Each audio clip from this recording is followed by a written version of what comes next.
I'm Donovan Blackburn, President and CEO for Pikeville Medical Center. As a Christian organization and as a hospital, a place of healing, that we have an obligation to make investments for our very youngest, those not only newly coming into the world, because we have a great OB facility, but to make investments so that as a child grows, that they would have access to care through all walks of life. To actually have a children's hospital here with physicians that specialize in pediatric care was extremely important as well. So when you walk into our children's hospital, it's full of colors, it's full of life.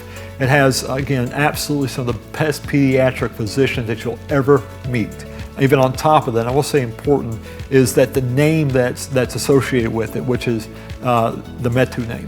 Again, somebody their name has been synonymous with pediatric care for 30 years in the community with Dr. Jody Metu and RV Metu, who made investments because they believe in what we were doing also.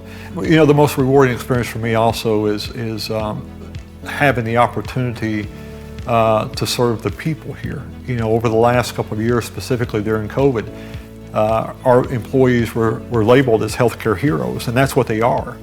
Being able to lead them not from the front, but from the back, to give them the support that they need to provide the services that this region needs, and being a regional provider, making investments in the best physicians, the best equipment, and then having the absolute best staff.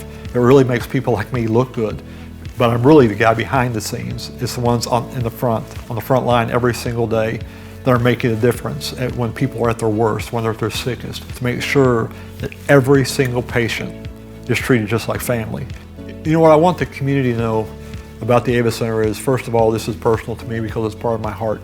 3 weeks after I started the hospital, my granddaughter was born. At that time, we knew that she had some issues shortly after with her stomach, so she was diagnosed with sensory disorder. And so many kids with sensory disorder are also on the spectrum. So you're waiting at 2 years before you can get a diagnosis. And without that diagnosis, you can't enter into treatment because the insurance won't pay for it. So we had to change that. And it was through this experience and my own personal experience of knowing what my own granddaughter was going through that I realized so many families had to be going through the same thing. So I came back to my board and I said, this is what I want to do. And my board said, absolutely, we're 100%, let's move forward. So now we're in a 28,000 square foot facility. It's the single largest ABA center in the nation. We've opened our second facility in Prestonsburg. I'm very blessed to have a group that understands what our mission is and are willing to allow us to make the investments to make places like the Ava Center a reality. Thank you for selecting Pikeville Medical Center for the outstanding contribution to healthcare.